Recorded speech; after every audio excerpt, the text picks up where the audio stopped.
여러분, 우리가 쓰는 전기가 대부분 교류, AC라는 거 알고 계셨나요? 사실 대부분은 신경도 안 쓰고 사시죠. 콘센트에 꽂으면 불이 들어오니까요. 벽에 붙은 콘센트도, 도시의 밤을 밝히는 가로등도, 여름마다 우리를 살려주는 에어컨도 전부 교류로 돌아갑니다. 130년 전 에디슨과 테슬라가 붙었던 전류전쟁에서 교류가 이긴 뒤로 지구상의 전기는 예외 없이 교류였어요.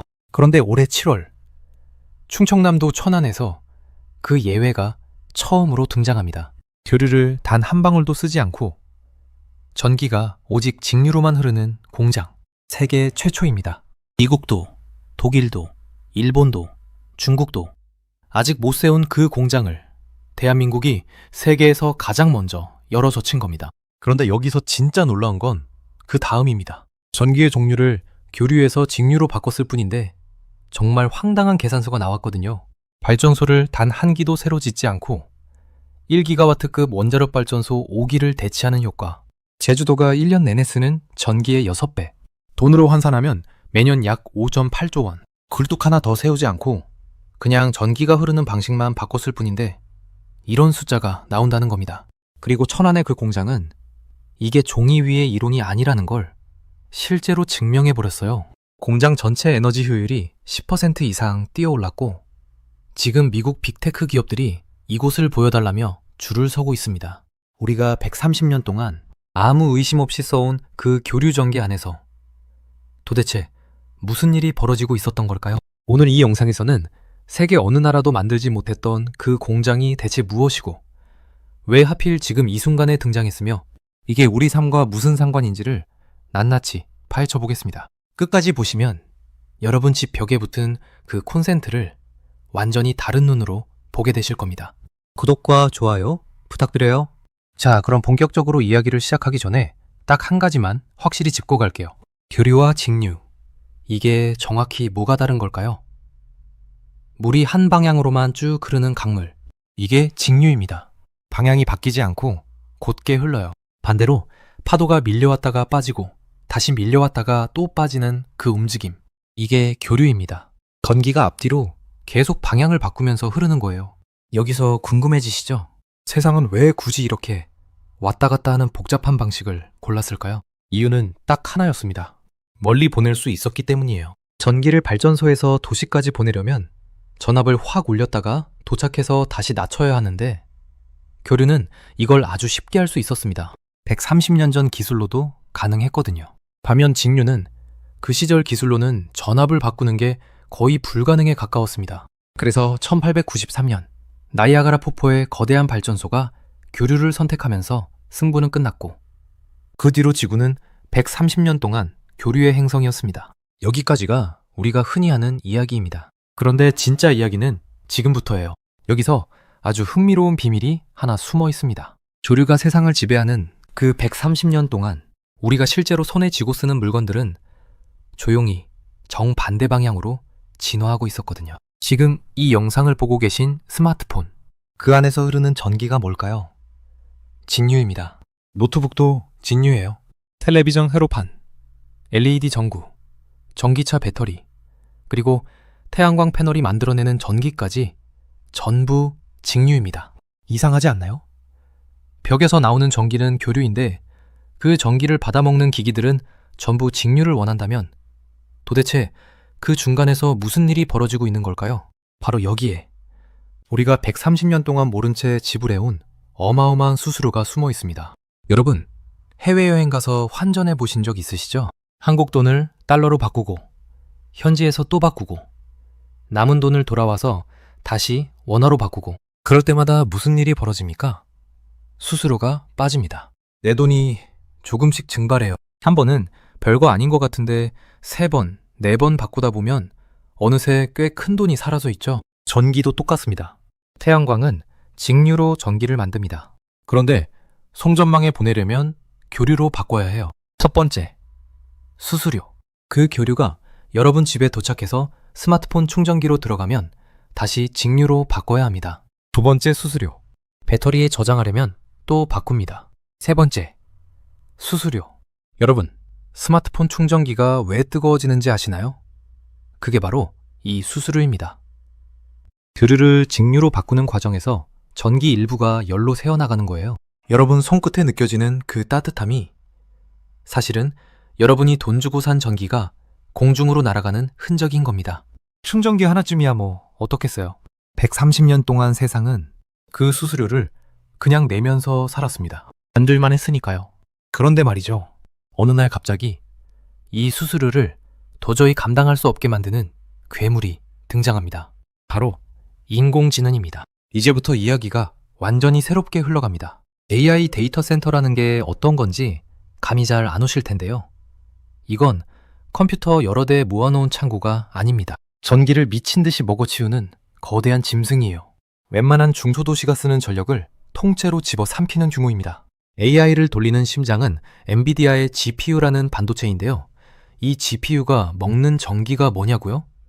직류입니다. 태양광이 만드는 전기도 직류, 배터리에 담기는 전기도 직류. 그런데 이걸 실어 나르는 송전망은 여전히 교류. 그러니까 지금 AI 데이터 센터 안에서는 무슨 일이 벌어지고 있냐면요. 태양광이 만든 직류를 교류로 바꿔서 보내고 데이터 센터가 그걸 받아서 다시 직류로 바꾸고 배터리에 넣었다 꺼내면서 또 바꾸고 이 환전 과정이 하루 24시간, 1년 365일 쉬지 않고 반복되고 있는 겁니다. 수수료가 얼마나 빠질지 상상이 되시나요? 여기서 아주 무서운 숫자가 나옵니다. 기존 교류 방식 데이터 센터에서는 전력의 20%가 변한 과정에서 그냥 열로 날아갑니다. 100원어치 전기를 사면 80원어치만 실제 계산에 쓰이고 20원어치는 뜨거워지다 사라진다는 이야기예요. 웬만한 중소도시 전력을 먹는 시설에서 20%면 도대체 얼마가 공중으로 증발하는 걸까요? 자, 이제 진짜 궁금한 순간이 옵니다. 그럼 이 수수료를 없앨 방법은 없을까요? 있습니다. 아주 간단해요. 처음부터 끝까지 직류로만 흐르게 하면 됩니다. 환전을 안 하면 수수료도 없으니까요. 그런데 말입니다. 이게 그렇게 쉬운 거였다면 130년 동안 아무도 안 했겠어요? 바로 여기서 우리가 절대 놓치면 안 되는 게 하나 있습니다. 직류에는 130년 동안 아무도 풀지 못한 치명적인 약점이 2개나 있었거든요. 이 2개의 벽 때문에 직류는 그동안 큰 시설에 감히 발을 들이지 못했습니다. 첫 번째 벽은 전압기입니다. 전기를 실어 나르려면 전압을 높였다 낮췄다 해야 하는데 교류는 이게 됩니다. 고리선을 줄줄 감고 철심을 넣으면 끝이에요. 동네 전봇대에 매달린 그 회색 통 다들 보신 적 있으시죠? 그게 변압기입니다. 고리와 철이 잔뜩 들어가다 보니 덩치가 크고 아주 무거워요. 공장이나 데이터 센터에 들어가는 대형 변압기는 그 크기가 상상 이상이고요. 그런데 직류는 이 방식이 아예 안 통합니다. 고리선을 아무리 감아도 직류의 전압은 바뀌지 않아요. 그러니까 직류로 큰 시설을 돌리려면 완전히 다른 물건이 필요했던 겁니다. 두 번째 벽은 더 무섭습니다. 차단기예요. 여러분, 집 현관 옆에 두꺼비 집 있죠?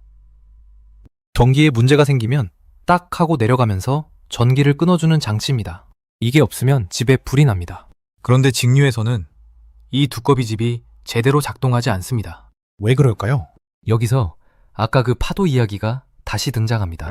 교류는 방향을 계속 바꾸면서 흐르는데 방향이 바뀌는 그 찰나에 전류가 0이 되는 지점이 반드시 생깁니다. 파도가 밀려왔다가 빠지기 직전, 아주 잠깐 물이 멈추는 그 순간처럼 차단기는 바로 그 틈을 노려서 전기를 끊습니다. 흐름이 잠깐 멈춘 사이에 스위치를 내리는 거예요. 그런데 직류는 어떻습니까? 한 방향으로 쉬지 않고 흐르는 강물입니다. 전류가 0이 되는 순간이 아예 없어요. 차단기가 비집고 들어갈 틈이 없는 겁니다. 억지로 끊겠다고 접점을 떼어내면 어떻게 될까요? 전기가 그 틈을 뚫고 건너뛰면서 불기둥이 만들어집니다. 아크라고 부르는데 그냥 둘꽃 수준이 아니에요. 금속이 녹아내리고 심하면 화재로 이어집니다. 정리하면 이렇습니다. 직류로 큰 시설을 돌리려면 첫째, 구리선을 감지 않고도 전압을 바꾸는 변압기가 있어야 하고, 둘째, 전류가 멈추는 틈이 없어도 전기를 끊어낼 수 있는 차단기가 있어야 했습니다. 그런데 130년 동안 인류는 이 둘 중 어느 것도 만들지 못했습니다. 자, 그럼 이제 여러분이 가장 궁금해하셨을 질문에 답을 드릴 차례가 되었네요. 그 130년의 벽을 도대체 누가 어떻게 무너뜨린 걸까요?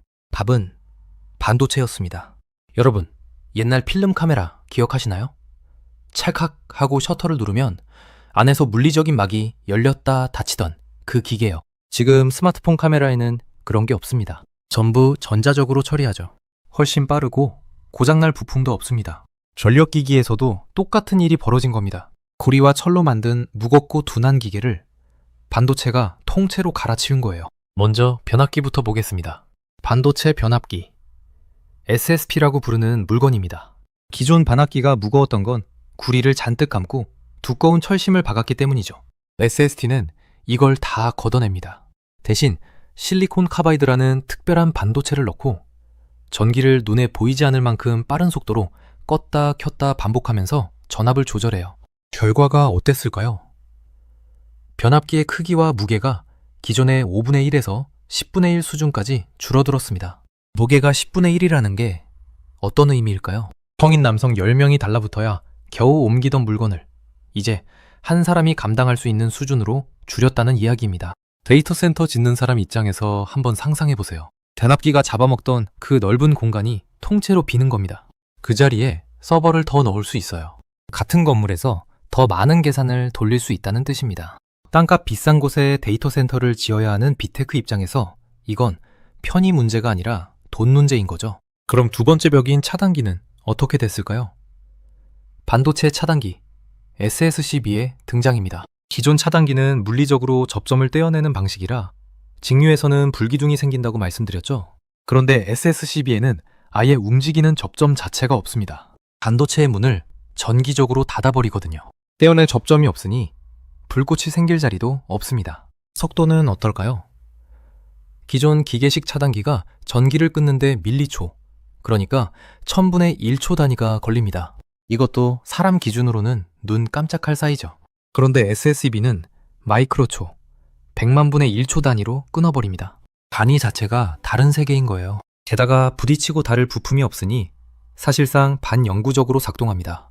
예전엔 차단기가 내려가면 사람이 직접 현장에 가서 손으로 올려야 했는데 이제는 멀리서 원격으로 되살릴 수 있고요. 자, 그러니까 정리해보면 상황은 이렇습니다. 130년 동안 직류의 발목을 잡던 두 개의 벽이 반도체 기술로 동시에 무너진 겁니다. 그런데 여기서 진짜 중요한 질문이 남습니다. 부품이 나왔다고 그게 곧바로 세상을 바꾸는 건 아니잖아요? 실험실에서 되는 거랑 실제 공장에서 24시간 돌아가는 건 완전히 다른 이야기니까요. 그리고 바로 이 지점이 대한민국이 세계를 앞질러 나간 순간입니다. 여러분도 한번 상상해보세요. 여러분이 세계적인 빅테크 기업의 책임자라고 쳐보죠. 수조 원을 들여 거대한 AI 데이터 센터를 지어야 합니다. 그런데 누군가 와서 이렇게 말해요. 들을 말고 직류로 지으시면 효율이 훨씬 좋아집니다. 쫄깃하시겠죠? 그런데 바로 다음 질문이 나옵니다. 그거 어디서 실제로 돌아가고 있습니까? 실제로 돌려본 데가 있습니까? 만약 아무도 대답을 못한다면요? 여러분은 절대로 수조 원을 걸지 않을 겁니다. 이론상 좋다는 건 알겠는데 아무도 안 해본 방식에 회사의 명운을 걸 수는 없으니까요. 그러니까 전 세계가 직류가 답이라는 걸 머리로는 알면서도 아무도 총대를 매지 못하고 있었던 겁니다. 누군가 먼저 만들어서 진짜로 돌아간다는 걸 눈앞에 보여줘야만 했어요. 그 총대를 메고 나선 게 대한민국의 LS 일렉트릭이었습니다. 올해 7월 충남 천안 사업장에서 DC 팩토리가 준공식을 열고 본격 가동에 들어갔습니다. 세계 최초의 100% 직류 배전 제조 시설. 앞서 말씀드린 반도체 변압기 SST와 반도체 차단기 SSCB, 그리고 에너지 저장 장치가 통째로 들어간 공장입니다. 이 공장이 왜 사건이냐면요. 여기는 시연장이 아니거든요. 손님 오면 잠깐 보여주는 전시용 시설이 아니라 실제로 제품을 만들어 돈을 버는 진짜 공장입니다. 매일 라인이 돌아가고 매일 전기가 흐르고 매일 데이터가 쌓입니다. 이게 무슨 뜻일까요? 이론상 가능하다를 넘어서 실제로 돈이 된다를 세계 최초로 증명해버렸다는 뜻입니다. 그리고 그 증명의 결과가 바로 그 숫자였어요. 공장 전체 에너지 효율 10% 이상 개선. 여기서 놀라운 건 뭘 새로 한 게 아니라는 겁니다. 더 좋은 기계로 바꾼 것도 아니고 사람을 더 뽑은 것도 아니에요. 그냥 전기가 흐르는 방식을 교류에서 직류로 바꿨을 뿐인데 10%가 나왔습니다. 여러분, 10%가 좀 밋밋하게 들리실 수도 있어요. 그런데 공장에서 에너지 효율 10%가 어떤 의미인지 아시나요? 같은 물건을 만드는데 역공장보다 전기값을 10%덜 낸다는 이야기입니다. 이건 절약이 아니라 경쟁력 자체가 달라지는 숫자예요. 자, 그런데 여기서 우리는 한 가지 의문을 가져야 합니다. 왜 하필 한국이었을까요? 미국도 있고 독일도 있고 일본도 있는데 말이죠. 여기서 아주 중요한 사실이 하나 나옵니다. 직류 공장을 지으려면 반도체 변압기도 있어야 하고 반도체 차단기도 있어야 하고 에너지 저장 장치도 있어야 합니다. 그런데 이 셋을 각각 다른 회사에서 사와서 조립한다? 거의 불가능에 가깝습니다. 전기가 흐르는 방식 자체를 통째로 새로 짜야 하는데 부품이 따로 놀면 시스템이 아예 성립을 안 하거든요. 그러니까 이건 부품 하나 잘 만든다고 되는 게임이 아니었습니다. 만드는 것부터 보내는 것, 저장하는 것까지 전체 사슬을 한 손에 쥐고 있어야만 가능한 일이었어요. 그리고 그 사슬을 통째로 쥔 곳이 한국이었던 겁니다. 여기에 하나 더 있습니다. 스위칭할 무대가 있어야 했어요. 그것도 그냥 건물이 아니라 진짜 제품이 만들어지고 진짜 돈이 오가는 제조 현장이요. 그리고 대한민국은 세계에서 손꼽히는 제조 강국이죠.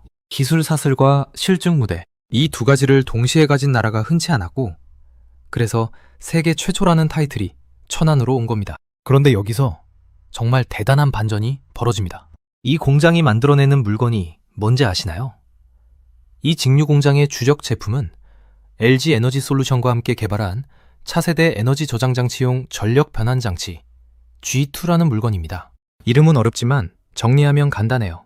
AI 데이터 센터에 들어가는 핵심 전력 장비입니다. 그러니까 직류 공장에서 직류 시대를 위한 장비를 만들고 있는 겁니다. 이 G2에는 흥미로운 기술이 하나 들어있습니다. AI 서버는 열이 어마어마해서 어느 선을 넘어가면 아무리 바람을 불어넣어도 식지 않는 지점이 옵니다. 그래서 이 장비는 아예 액체로 열을 식혀요. 순행식이라고 하죠. 이게 왜 중요할까요? 컴퓨터 오래 쓰신 분들은 아실 겁니다. 본체 안에 먼지 쌓이면 고장나잖아요. 데이터 센터도 똑같습니다. 바람으로 식히려면 바깥 공기를 계속 빨아들여야 하고 그러면 먼지가 따라 들어옵니다. 그런데 G2는 밀폐된 구조로 액체를 순환시켜서 식힙니다. 먼지가 들어올 통로 자체가 없는 거예요. 열도 잡고 먼지도 잡고 AI 인프라의 가장 아픈 두 곳을 동시에 찌른 겁니다. 자, 그럼 이쯤에서 세계가 이걸 어떻게 보고 있는지 짚어볼 필요가 있습니다. 시장의 반응은 아주 정직했습니다. 지금 LS 일렉트릭이 글로벌 빅테크 기업들로부터 받아낸 배전망 관련 누적 수주액이 약 1.2조 원에 달합니다.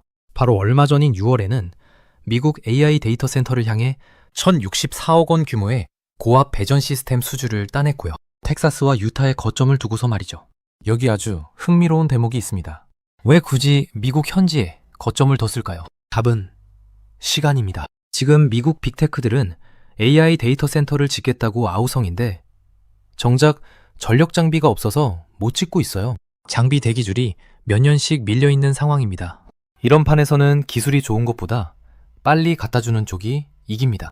텍사스와 유타의 거점은 그 속도 싸움에서 이기려고 깔아둔 자리인 거예요. 그리고 지금 전 세계 빅테크와 대형 에너지 기업들이 천안을 보여달라며 요청을 쏟아내고 있습니다. 여러분, 이 그림 한번 보세요. 130년 동안 전력기술의 교과서는 미국과 유럽이 썼습니다. 우리는 그걸 열심히 배우고 따라가는 쪽이었어요. 그런데 지금은 어떻습니까? 그들이 우리 공장을 보러 옵니다. 어떻게 하는 건지 좀 알려달라고요. 교과서를 읽던 나라가 교과서를 쓰는 나라가 된 겁니다. 그런데 말입니다. 우리가 이렇게 흐뭇해하고 있을 때 이 이야기의 진짜 판도는 따로 있습니다. 지금부터가 정말 중요한 대목이에요. 그건 바로 표준입니다. 여러분, 표준이 왜 무서운 걸까요? 한번 생각해 보세요. 전 세계 콘센트 모양이 나라마다 다르잖아요. 여행 갈 때마다 어댑터 챙기시죠? 그거 짜증나지만 이제 와서 바꿀 수가 없습니다. 왜? 이미 세상이 그 모양대로 굴러가고 있으니까요. 한번 정해진 규격은 아무리 불편해도 뒤집기가 거의 불가능합니다. 그러니까 규격을 먼저 쓰는 쪽이 앞으로 수십 년의 판을 통째로 가져가는 겁니다. 그런데 지금 직류 배전 분야는 어떤 상태일까요? 놀랍게도 백지 상태입니다. 아직 전 세계가 합의한 단일 표준이 존재하지 않아요. 아무도 규칙을 안 써놓은 무주공산입니다. 이게 무슨 뜻인지 아시겠어요? 지금 이 순간 규칙을 먼저 쓰는 쪽이 앞으로의 판을 다 가져간다는 뜻입니다. 그래서 대한민국은 KDC 얼라이언스라는 걸 만들었습니다. 천안 공장이 준공되던 바로 그날, 기업과 대학, 연구기관, 그리고 해외 관계자들까지 모여서 함께 판을 짰어요. 여러 기업이 직류기술 연구단지를 만들기로 손도 맞잡았고요. 그러니까 이건 회사 하나의 사업이 아닙니다. 국가가 통째로 뛰어든 표준 전쟁인 거예요. 만약 국제표준기구에 한국의 직류표준이 먼저 안착한다면 어떤 일이 벌어질까요? 앞으로 세계에 지어질 모든 직류 인프라가 우리 규격을 따라야 합니다. 그 시장의 규모는 수천조 원대로 전망되고 있어요. 우리나라 1년 예산의 몇 배가 되는 그 시장의 규칙을 우리가 쓴다는 이야기입니다. 자, 이제 이 모든 이야기가 여러분의 삶과 무슨 상관인지 정리해 볼 시간입니다. 사실 여기까지는 기업 이야기, 나라 이야기였잖아요. 그럼 우리 집 전기요금은요? 여기서 도입부의 그 숫자가 다시 돌아옵니다. 이 직류 배전을 나라 전체로 확대하면 시뮬레이션 결과 연간 36테라와트시의 전력이 절감되는 것으로 분석됩니다. 돈으로 환산하면 약 5.8조 원, 1기가와트급 원자력 발전소 5기를 통째로 대체하는 규모이고 제주도가 1년 동안 쓰는 전기의 6배입니다. 여기서 소름 돋는 지점이 있습니다. 이걸 얻으려고 우리가 뭘 새로 지어야 할까요? 원전을 짓나요? 아닙니다. 태양광 단지를 새로 까나요? 아니에요. 그냥 전기가 흐르는 방식만 바꾸면 됩니다. 이미 만들어 놓고 그동안 공중으로 날려버리던 전기를 그냥 안 날리기만 하면 되는 겁니다. 전력망에 들어가는 돈도 줄어듭니다. 선로가 단순해지면서 연간 약 1.05조 원의 투자비를 아낄 수 있다는 분석이고요. 우리 집 안까지 들어와 보면 전기가 직류로 통일될 경우 텔레비전 같은 가전제품 안에서 교류를 직류로 바꾸던 부품들이 통째로 필요 없어집니다. 그만큼 제품이 얇아지고 가벼워지고 싸질 수 있다는 이야기예요. 자, 여기까지만 들어봐도 정말 대단하죠? 그런데 여기서 우리가 반드시 짚고 넘어가야 할 게 하나 있습니다. 이 모든 게 장밋빛이기만 할까요? 솔직하게 말씀드리면 그림자도 있습니다. 먼저 돈 문제입니다. 반도체 변압기와 반도체 차단기는 비싼 반도체를 써야 해서 초기 비용이 기존 장비보다 높습니다. 이건 명백한 단점이에요. 다만 전기차가 늘면서 이 반도체 수요가 폭증하고 있고 대량 생산이 이루어지면 단가가 계속 떨어질 거라는 전망입니다.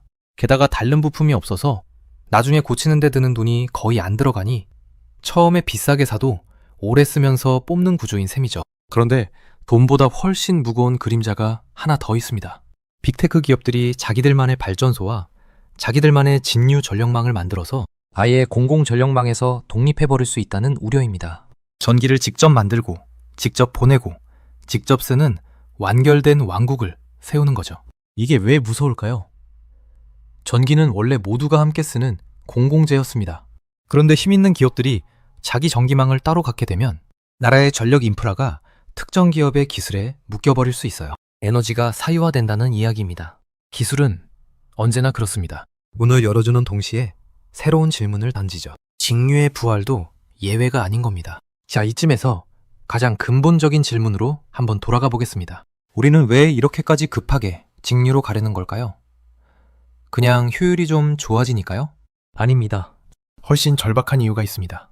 지금 수도권 전력망은 사실상 한계에 도달했습니다.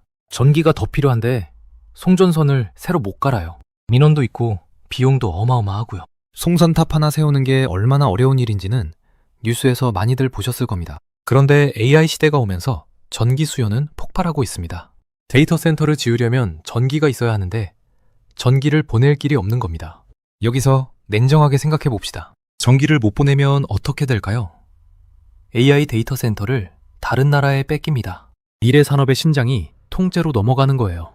그리고 한번 넘어가면 다시 가져오기가 정말 어렵습니다. 그러니까 직류는 선택이 아니었던 겁니다. 세기를 못 들으니 있는 길에서 새는 걸 막아야만 했던 거예요. 이건 효율 개선이 아니라 생존 전략이었습니다. 그리고 천안의 그 공장은 대한민국이 그 생존의 문을 세계에서 가장 먼저 열었다는 증거인 겁니다. 이제 마무리를 해볼까요? 오늘 밤에도 여러분은 스마트폰을 충전기에 꽂고 주무실 겁니다. 그리고 아침에 일어나 충전기를 만지면 미지근하겠죠? 이제 그 온기의 정체를 아시죠? 여러분이 돈 주고 산 전기가 방식이 안 맞아서 열로 새어나간 흔적입니다. 130년 동안 인류가 아무 말 없이 내온 수수료의 얼굴이고요.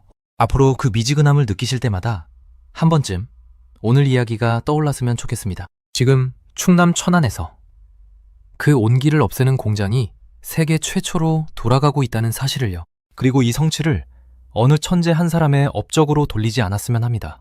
130년 동안 아무도 못 푼 문제가 풀린 건 누가 갑자기 번뜩이는 영감을 얻어서가 아니에요. 반도체를 깎아온 시간, 전력기기를 만들어 온 시간, 배터리를 개발해 온 시간, 이 나라 곳곳에서 묵묵히 공장을 돌려온 시간이 수십 년 겹겹이 쌓이다가 어느 순간 임계점을 넘은 겁니다. 각자 다른 자리에서 자기 일을 해온 수많은 선택이 만나 세계 어느 나라도 못 지은 공장 하나를 만들어낸 거죠. 여기서 배울 게 하나 있다고 생각합니다. 세상에는 이미 끝난 줄 알았던 싸움이 있습니다. 답이 나왔고 승부가 났고 다들 그런 줄 알고 사는 문제들이요. 그런데 시대가 바뀌면 그 답도 바뀝니다.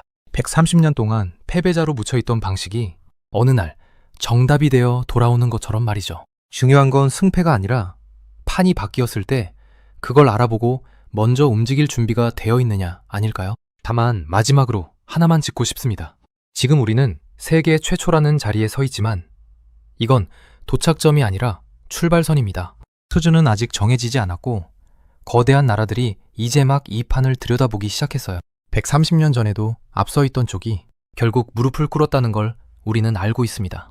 자부심은 당당하게 가지시되 머릿속에는 팽팽한 긴장감을 잃지 않으셨으면 좋겠습니다. 여러분은 어떻게 생각하시나요? 우리가 이 직류 표준 전쟁에서 끝까지 주도권을 지킬 수 있을까요? 여러분의 생각을 댓글로 남겨주시면 감사하겠습니다. 긴 영상 끝까지 시청해주셔서 감사합니다. 여러분의 구독과 좋아요 한 번이 더 깊이 있는 경제 이야기를 만드는 가장 큰 힘이 됩니다.